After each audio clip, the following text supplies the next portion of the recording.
ton stagiaire Geoffrey pour une journée en totale immersion sur le thème de l'observation.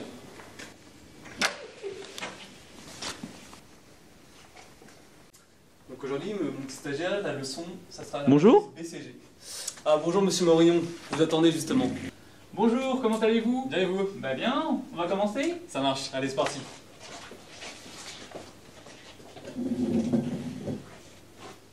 D'abord, qu'est-ce que l'observation? Bon, avant tout, l'observation consiste à enregistrer de manière systématique des schémas comportementaux de personnes, d'objets ou des événements sur un phénomène intéressant. Mon stagiaire, aujourd'hui, quel est le phénomène intéressant qu'on va étudier? La prise de carotte. Bien, alors oui. Donc là, nous allons faire une observation naturelle. C'est-à-dire que nous allons étudier les comportements du répondant dans un magasin de la grande distribution. Nous aurons pu également reconstituer le magasin dans un lieu neutre et faire une observation Artificielle. Bien, continuons. Ici, nous réalisons une observation cachée.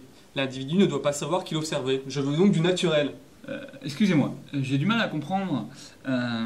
Comment va-t-on savoir qu'il a mangé une carotte? Là est toute l'astuce. Au début, on va filmer le rayon carotte sans que les gens aient mangé de la carotte avant. Puis nous allons agir pour que les clients mangent des carottes. Du coup, Geoffrey, tu vas en distribuer gratuitement à l'entrée du magasin. On va tester si le fait d'avoir mangé une carotte pousse les personnes à acheter des carottes. On sera donc ici des observateurs actifs, car on inclut le fait de manger une carotte dans le processus d'achat. Il est pas bête mon patron, hein. Nous allons retrouver le docteur Martin et son stagiaire partis réaliser l'expérience.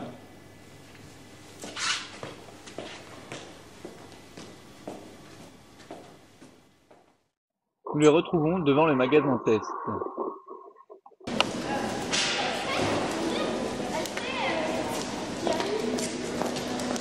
Bonjour monsieur, j'ai une petite carotte. Ah, merci.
Ah voilà, on n'a plus qu'à faire l'analyse des résultats, mais avant il faut à tout prix que je rattrape le client pour savoir pourquoi il a pris les carottes.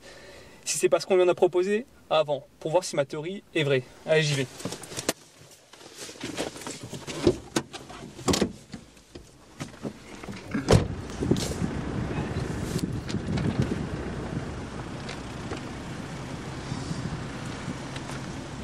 Bonjour monsieur. Bonjour. Je suis chercheur, je vous ai vu, Ouais. vous avez acheté des carottes, après que mon collègue vous en a offert une. Je voulais oui. savoir... Il y a un Est-ce problème que- avec les carottes peut-être? Non, pas de problème du tout, mais je voulais juste savoir si c'était la cause de votre achat. Est-ce que c'était parce que mon collègue vous avait offert une carotte que vous avez acheté ensuite un lot de carottes? Ah, pas du tout, c'est pour mon petit lapin. Elle s'appelle Bella et puis j'ai acheté des petites carottes parce que elle en mange, c'était dans ma liste. Mais oui, après on m'a donné la carotte parce que j'avais faim, mais je l'ai mangé. C'est pas à cause de ça que j'ai acheté les carottes, non? Ah d'accord, bah tant pis, hein. Je voulais voir si ma théorie se confirmait, mais apparemment non. Ah, ben désolé monsieur. Hein. Désolé, hein. Bonne journée. Bonne journée.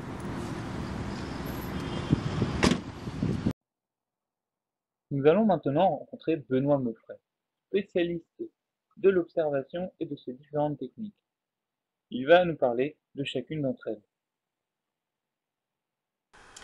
Bonjour à toutes et à tous. Donc comme vous l'avez vu dans la vidéo précédente, nos intervenants vous ont expliqué donc en quoi consistait l'observation.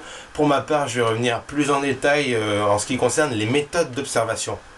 Donc dans les méthodes d'observation, on va distinguer vraiment deux types d'observation qui sont dans un premier temps l'observation personnelle. Donc elle va reposer vraiment sur le chercheur, c'est lui qui va mener à bien cette observation de A à Z.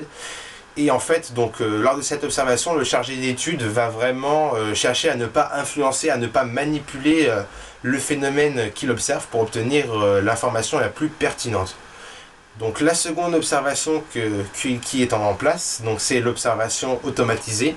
Donc là où ça va passer par le biais de mécanismes, de technologies, donc avec l'exemple du eye tracking. Donc là vous envoyez un exemple de résultat de eye tracking sur l'écran. Donc vraiment cette méthode automatisée en fait, elle va permettre dans un premier temps déjà de collecter des informations via le biais justement du mécanisme utilisé et de faire déjà une première analyse. Donc la première analyse c'était dans le cadre du eye tracking, vraiment là où les yeux du consommateur se ciblent. Donc concernant maintenant une autre part des méthodes d'observation, on a l'analyse du contenu.